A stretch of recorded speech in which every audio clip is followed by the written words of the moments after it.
사도신경 9번째 시간입니다. 살아있는 자와 죽은 자를 심판하러 오십니다. 살아있는 자와 죽은 자를 심판하러 오십니다. 우리 지난주에 묵상한 사도신경의 구절을 한번 읽어보면, 하늘에 오르시어 하나님 아버지 우편에 앉아 계시다가 거기로부터 살아있는 자와 죽은 자를 심판하러 오십니다. 이게 사실은 한 신앙 고백 문장입니다. 이 한 신앙 고백의 문장 속에는 예수 그리스도의 시제가 담겨 있습니다. 하늘에 오르시어는 과거 시제입니다. 예수 그리스도께서 과거에 어떤 일을 하시고 어떤 상태였는가를 보여주고 있고, 하나님 아버지 우편에 앉아 계시다가 라는 것은 현재형으로 기록이 되어져 있습니다. 그리고 오늘 묵상할 살아있는 자와 죽은 자를 심판하러 오십니다, 이는 미래형 시제를 가지고 있습니다. 과거, 현재, 미래의 동사를 가지고서 신앙 고백을 하고 있죠. 이 말씀의 의미는 모든 시간 속에 계신 예수님을 고백하고 있는 겁니다. 예수님은 어제의 주님이시고, 예수님은 오늘의 주님이시고, 우리 예수님은 내일도 주님이신 줄 믿습니다. 이게 바로 과거, 현재, 미래의 동사를 통해서 고백하고 있는 모습입니다. 모든 시간 속에 역사하신 하나님, 내 인생에서 1분 1초도 떨어지지 않으신 그 예수님이 우리가 믿는 주 예수 그리스도입니다. 살아있는 자와 죽은 자를 심판하러 오십니다 라는 이 말씀의 의미는 세 가지라고 생각합니다. 첫째, 모든 피조물은 예수 그리스도의 통치 아래 있습니다. 이것이 산 자와 죽은 자를 심판하러 오신다는 말씀의 의미입니다. 살아있는 자, 죽은 자, 모든 피조물을 얘기합니다. 모든 피조세계를 의미합니다. 예수 그리스도의 주님으로서의 다스림은 중단된 적이 없습니다. 우리가 악이 융성하는 것처럼 보입니다. 그것은 하나님의 실패처럼 해석되기도 합니다. 그러나 그것은 우리의 느낌일 뿐, 현상적인 모습일 뿐, 결코 예수 그리스도의 다스림은 실패한 적이 없습니다. 초대교회로 돌아가서, 초대교회는 로마 제국이 지배하던 시대였습니다. 로마 제국의 황제는 주였어요. 로드였습니다. 눈에 보이는 제국의 권세가 앞에서 초대교회는 예수를 주라고 고백했습니다. 강력한 권세를 가진 로마 황제를 주라고 고백하지 않고, 그 로마 황제에게 핍박당하면서 실패한 것처럼 보이는 십자가에 달리신 예수 그리스도를 주라 고백했습니다. 시간 속에서 명멸하는 그 제국의 권세와 시간 속에서 결코 변하지 않는 영원한 하나님 나라의 권세를 초대교인은 비교할 수 있었습니다. 그들은 눈에 보이는 것으로 제국과 하나님 나라를 판단한 것이 아니라, 눈에 보이지 않는 영의 시간 속에서 제국과 하나님 나라를 비교하면서 로마 황제를 주라고 고백하지 아니하고 예수 그리스도가 우리의 주라고 고백했습니다. 이사야서의 말씀처럼 푸른 마르고 꽃은 시드나 하나님의 말씀은 영원한 줄 믿습니다. 모든 것은 시들어버립니다. 모든 것은 말라버립니다. 화무 11홍이라고 그 아름다운 것들, 그리고 그 권력, 그 모든 것들은 시간 속에서 사그러들지만 주의 말씀은 영원합니다. 예수 그리스도의 주되심은 영원합니다. 이게 초대교회 교인의 신앙 고백이었습니다. 변함이 없는 우리 하나님께서 우리를 다스리시기 때문에 우리는 꿈을 꾸고 능동적으로 살 수 있습니다. 앞으로 어떻게 될지 모른다고 생각하면 꿈꾸는 것이 쉽지 않습니다. 그러나 변함이 없는 그 하나님이 다스리고 있기 때문에 우리는 이 삶을 적극적으로 살 수 있고, 변덕이 없는 하나님께서 우리를 다스리시기 때문에 안정감을 누릴 수 있습니다. 푸른 마르고 꽃은 시드나 우리 하나님의 말씀은 영원히 서리라 라는 이 고백이 곧 산자와 죽은 자를 심판하러 오시는 주 예수 그리스도의 통치를 설명하고 있는 겁니다. 그래서 오늘 읽은 빌립보서 2장 10절 11절 말씀, 하늘에 있는 자들과 땅에 있는 자들과 땅 아래에 있는 자들로 모든 무릎을 꿇게 하시고 모든 입으로 예수 그리스도를 주라 시인하여 하나님 아버지께 영광을 돌리게 하셨다라고 말합니다. 우리는 영광 돌리는 삶을 살게 해달라고 기도하지 않습니까? 하나님 아버지, 주님께 영광 돌리기 원합니다. 주님께 영광 돌리기 원합니다. 영광이라는 게 무엇입니까? 하나님에게 합당한 것을 돌려드리는 것을 영광이라고 하는 겁니다. 하나님의 존재를 영광이라고 하는 겁니다. 하나님의 임재의 모습을 영광이라고 하는 겁니다. 그러니까 영광 돌리는 삶을 산다는 것은 하나님을 하나님답게 해드리는 것이 곧 영광 돌리게 하는 삶입니다. 근데 오늘 읽은 이 빌립보서 2장 10절과 11절 말씀에서 어떻게 우리가 영광을 돌릴 수 있다고 말합니까? 예수 그리스도를 주라 시인하여 하나님 아버지께 영광을 돌리게 된다라고 말씀하고 있습니다. 우리 주 예수 그리스도가 만물의 통치자이심을 시인하는 것 그 자체가 하나님을 하나님답게 하는 거예요. 우리가 뭐 부자가 되거나 뭐 박사학위를 받거나 성공하거나 권력을 통하여서 이 높은 자리에 올랐기 때문에 하나님을 영광을 돌릴 수 있다고 생각하지 마십시오. 배웠는데, 많이 가졌는데, 높은 자리에 올렸는데 그 사람의 삶 속에서 하나님을 하나님답게 하지 못하고 있다고 한다면 그것은 영광이 될 수 없다는 것입니다. 하나님은 어떻게 영광 받으십니까? 주인 되심을 고백할 때예요. 주가 다스리십니다. 예수만이 우리의 로드입니다 라는 것을 고백하는 것 자체가 바로 하나님께 영광을 돌리는 것입니다. 그러므로 우리 삶에서 하나님의 것이라는 소유권 이전, 이게 신앙이라고 생각합니다. 신앙생활은 무엇이냐? 잘 믿는 것이겠죠. 그런데 적극적 의미로 얘기하자면 신앙생활은 죽을 때까지 소유권을 이전하는 거예요. 나의 것을 주의 것으로 만들어가는 것. 예수 믿기 전에는 다 나의 것이었어요. 그러나 예수 믿는 이후에는 다 주의 것이라고 고백하는 것. 그것이 바로 신앙생활입니다. 어떤 분의 말씀처럼 산다는 것은 이사입니다. 우리는 끝없이 이사하는 것입니다. 땅의 것을 하늘로 옮기는 삶입니다. 이 땅의 것을 하늘로 옮기는 이사 방법이 바로 소유권 이전이라고요. 나의 모든 것은 주의 것입니다.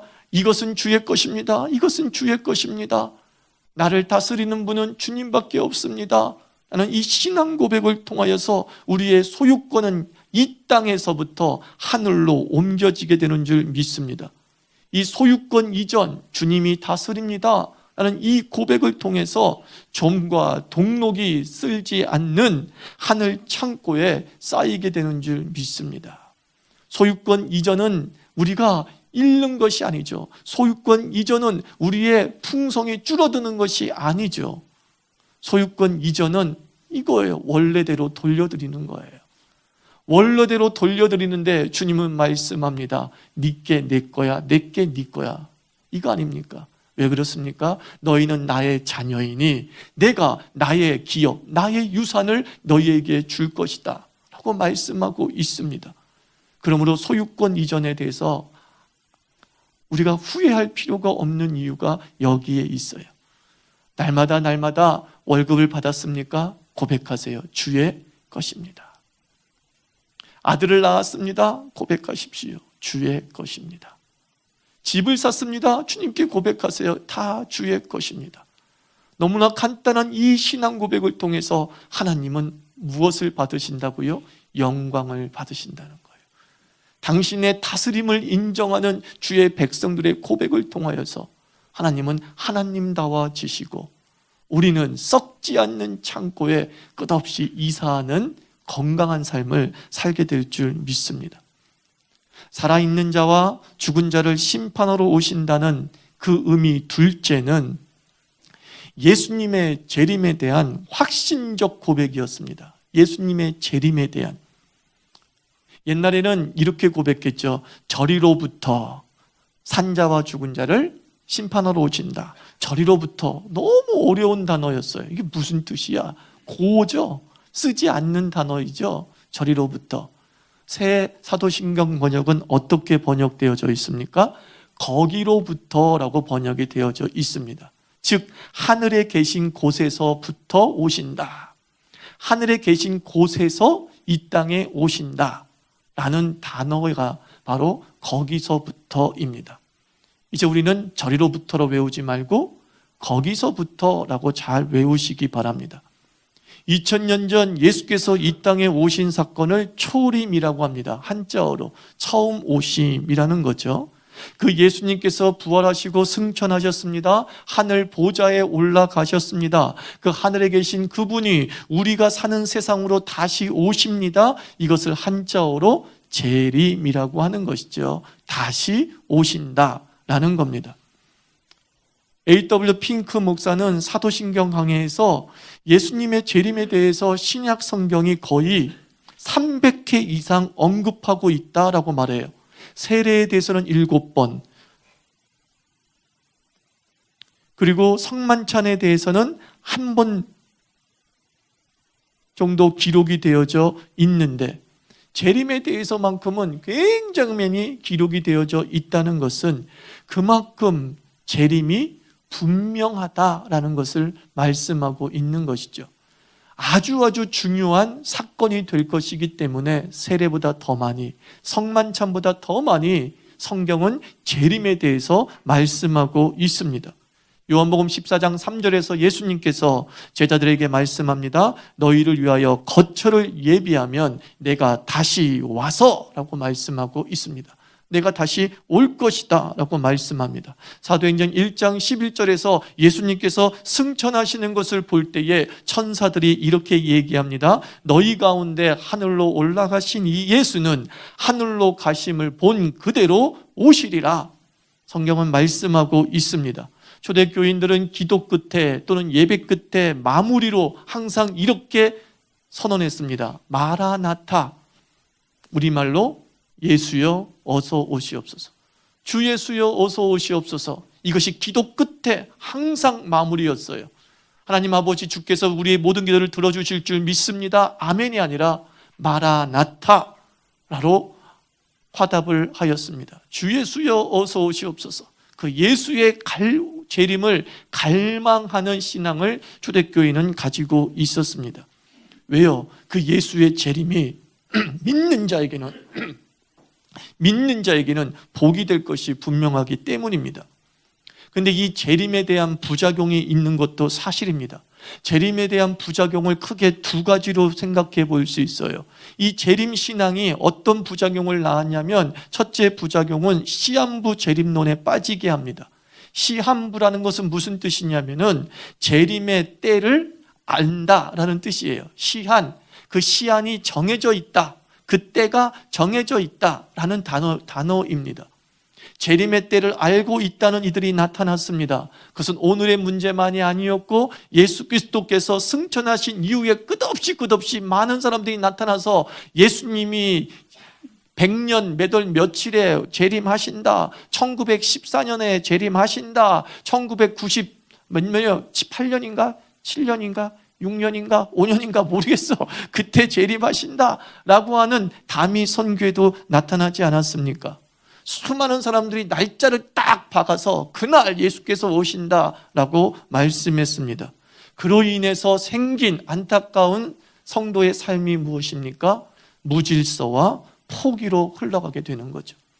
야, 1년 뒤면 예수께서 오시는데 우리가 이렇게 아둥바둥 살 필요가 어디 있어? 라고 하면서 우르르 재산들을 교회에 헌납하면서 거기서 그냥 예배만 드리면서 주님의 기다립니다.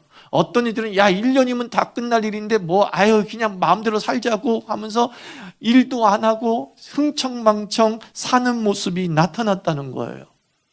시한부 종말론의 부작용이 우리의 삶을 무질서로 이끌어갔다는 거죠. 그래서 바울이 종말을 이야기하면서 데살로니가 전서 5장 14절에서 이렇게 얘기합니다. 또 형제들아, 너희를 권면하노니 게으른 자들을 권계하라, 이렇게 얘기합니다. 시한부 종말론에 빠져서 삶이 게으른 자들, 삶이 무질서한 자들과 좀 가까이 지내지 마라, 그것은 신앙이 아니다라고 말씀하고 있습니다. 사도행전 말씀에 제자들이 예수께 하나님 나라가 회복할 때가 언제입니까? 라고 승천하시려고 하시는 예수님께 묻자 예수님이 뭐라고 했습니까? 때와 시기에 관한 것은 너희에게 속한 것이 아니란 말이야 라고 분명히 말했습니다. 너희가 알지 못한다. 마태복음 24장 42절에서도 예수님께서 다시 오실 예수님께서 깨어있으라 어느 날에 너희 주가 임할는지 너희가 알지 못한다. 예수님을 만났던 사도 바울은 데살로니가전서 5장 2절에서 그날이 도둑같이 임할 것이다. 그 시기와 때를 정확하게 알 수 없다라고 말하고 있습니다. 그러므로 여러분들 주의 재림을 갈망하지만 어느 곳에서 몇 년도 몇 월에 또는 10년 내에 예수께서 재림할 것이라고 하는 날짜를 못 박는 설교가 있거나 가르침이 있다고 한다면 그것은 이단이고 그것은 적그리스도인 거예요. 재림에 대한 부작용 두 번째는 이거였습니다. 거짓 재림 예수가 나타났습니다. 제자들이 살아있을 때조차도 재림 예수가 나타났어요.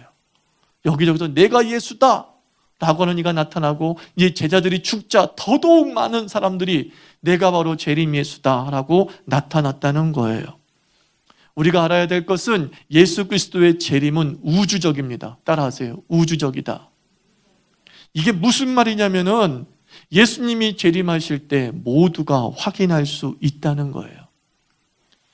그 재림은 시간과 공간의 제약을 받지 않는 초월적 현상이에요. 저기서 예수가 재림했다고 하는데 나는 못 봤어. 그건 뭐예요? 재림이 아니에요. 나는 예수의 재림을 봤다고 하는데 어떤 사람이 와가지고 난 못 봤어. 그럼 뭐예요? 재림 예수가 아니에요. 예수 그리스도는 한날 한시에 모든 곳에서 모두가 목격할 수가 있습니다. 그러니까 지금까지 나타난 모든 재림 예수는 다 거짓이고 적그리스도임을 우리가 기억해야 돼요. 그래서 마가복음 13장 5절에서 예수님께서 참 미래를 내다보시면서 그의 백성들을 그들의 신앙을 안타까워하시면서 이렇게 말씀하죠. 너희가 말세일수록 사람의 미혹을 받지 않도록 조심하라. 그랬어요. 예수님 말씀이에요. 사람의 미혹을 받기 시작해요. 하나님의 때가 가까워질수록 그리고 한 개개인의 신앙이 타락하려고 하면 변질되려고 하면 사람에 빠져요. 와, 저 사람이 하나님의 사람이야. 와, 저 사람이 예수 재림 맞대. 와, 저런 능력을 가지고 있는 거 보니까 신이 맞아. 하나님이 맞아. 그게 신천지잖아요. 사람의 미혹에 빠진 사람들 얼마나 안타깝습니까? 예수님은 말씀합니다. 말세일수록 사랑하는 이들아 사람의 미혹을 받지 않도록 기도하라는 거예요. 여러분 사람의 미혹을 받지 않도록 기도하십시오. 영이 깨어 있어서 진짜 예수를 만나는 그날까지 신앙의 진정성을 지켜나갈 수 있는 그런 복을 누리시기를 바랍니다. 살아있는 자와 죽은 자를 심판하러 오신다. 그 셋째 의미는 이제 우리는 소망과 근신으로 살아야 된다. 그 말씀이에요. 소망과 근신으로 살아야 된다. 예수님의 재림 그날은 예수께서 다시 오실 그 종말의 때는 파멸과 저주의 시간이 아닙니다. 우리는 종말을 너무나 무섭게 이해하고 있어요. 파괴적이고 그리고 매우 비생산적인 모습으로 우리는 종말을 그리고 있습니다. 데살로니가전서 5장에서 종말을 바울 사도가 말씀했다고 했습니다. 그 5장의 9절에서 이렇게 말씀합니다. 하나님이 우리를 세우심은 노하심에 이르게 하심이 아니요 오직 우리 주 예수 그리스도로 말미암아 구원을 받게 하심이라. 예수의 재림의 때의 핵심은 무엇이냐? 노하고 진노하고 파괴하는 것이 예수 재림의 핵심이 아니라 그 예수의 재림으로 말미암아 우리에게 무엇이 임한대요? 구원을 이루게 한다라고 말합니다. 예수 재림의 목적은 파괴가 아니라 구원의 완성이에요. 종말의 현상으로 지진과 기근과 전쟁과 파괴가 처처에 일어날 것이다라고 말씀했습니다만, 그것은 예수 그리스도의 계획의 일부가 아니라 죄악의 발악 현상인 거예요. 예수께서 재림을 위해서 계획해 놓으신 파괴적인 현상이 아니라 예수의 재림이 가까워옴을 아는 이들이, 악한 사탄이 발악하고 있는 거예요. 죄의 현상, 사탄의 발악이 처처의 전쟁과 기근의 모습으로 나타나는 것이지, 예수님이 재림하기 위해서 사전 작업으로서 파괴하고 하시는 것이 아니라는 거예요. 왜 그렇습니까? 예수님은 이 땅을 창조하신 하나님이에요. 그리고 이 땅을 사랑하시는 분이에요. 그 사랑하시는 분이 어찌 자기가 창조한 것을 죽이고 파괴하고 멸절시키겠냐는 거예요. 예수 그리스도께서 오심은 이 땅을 새롭게 하심이십니다. 이 땅을 새롭게 하시면, 리뉴얼 하시면서 창조의 목적들을 회복시켜 나가는 것이죠. 그 참혹한 현실을 하나님 나라의 샬롬으로 채우기 위해서 재림하는 줄 믿습니다. 그러나 잊지 말 것은요, 예수 그리스도의 재림을 통하여서 시행되어지는 심판, 즉 선악을 가르시고 선택과 버림을 분명히 하시고 죄악은 반드시 그 대가를 치르는 하나님의 공의의 시련은 담겨져 있다는 거예요. 공의가 무시되어진 회복이 아니라 하나님께서는 그 악에 대해서 분명한 형벌들을 내리시는 심판을 행하신다는 것이에요. 그러나 그 심판이 모든 것을 파괴하는 것이 목적이 아니라 뭐라고요? 그리스도 예수를 믿는 자 안에서 구원을 온전히 세우게 하시는 방향으로 흘러간다는 거예요. 그렇기 때문에 우리는 주님의 나라를 소망하고 근신하면서 살아야 되는 긴장감이 있는 거예요. 재림을 갈망하면서, 그러나 그 재림을 갈망하는 신앙인의 모습이 견지되기를 사도들이 원했어요. 예수님을 목격했던, 예수님의 가르침을 받았던 제자들은 재림을 갈망하면서도 그 재림을 갈망하는 오늘을 어떻게 살아야지 건강한 재림 신앙인가를 성경 곳곳에서 가르쳐 줍니다.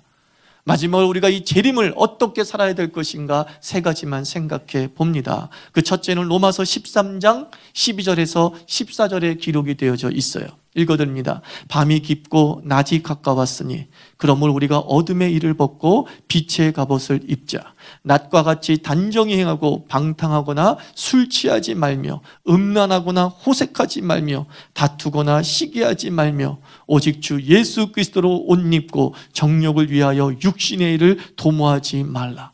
마지막이 가까웠을 때 이렇게 살라라고 로마서 13장에서 말씀합니다. 이 말씀을 저는 압축해서 이렇게 말하고 싶어요. 재림을 기다리며 사는 크리스찬의 삶의 모습, 그 첫째 모습은 무엇이냐? 풍요로운 삶을 살라는 거예요. 풍요로운 삶을 살라. 사람은 세상이 각박해질수록 사람이 거칠어진다고 하죠. 날카로워진다고 하죠.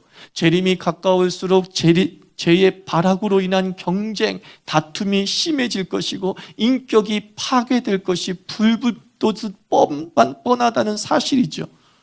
그럴 때에 모든 사람들이 거칠어지고 있는 시대를 살아가고 있을 때 우리 크리스찬들은 그 거침에 오염되어지는 것이 아니라 풍요롭게 살라는 거예요.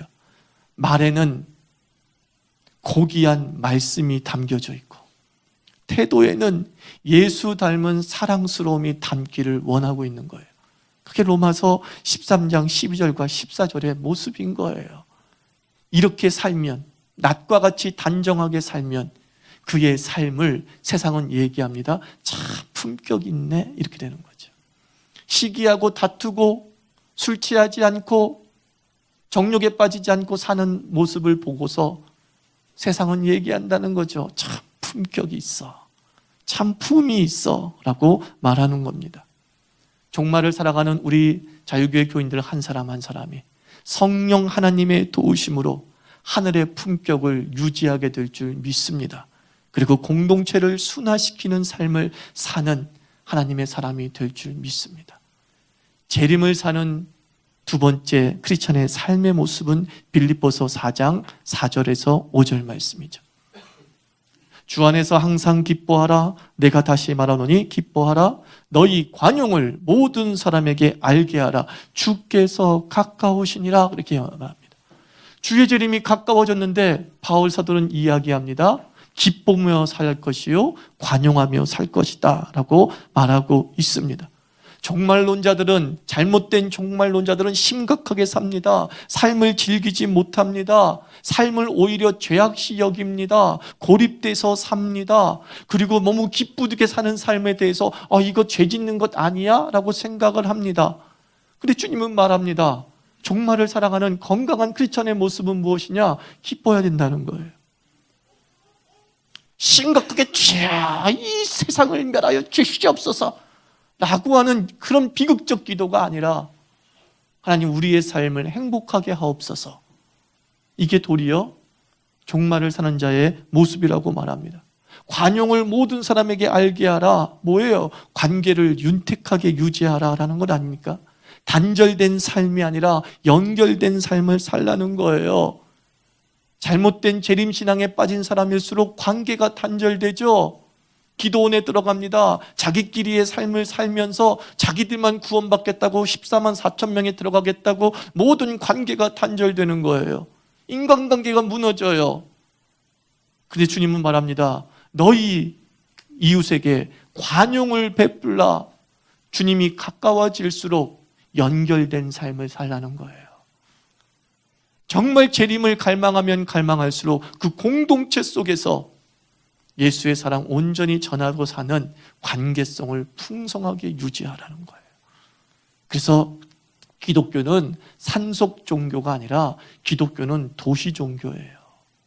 끝없이 우리는 도시 속에서 부대끼며 살면서 예수 그리스도의 영광을 드러내는 것입니다. 우리의 관용을 베풀어서 그리스도 이름을 알게 하는 삶, 연결된 삶, 그게 재림을 살아가는 자의 모습이에요. 마지막 때가 가까웠으니 다 교회로 모이십시오.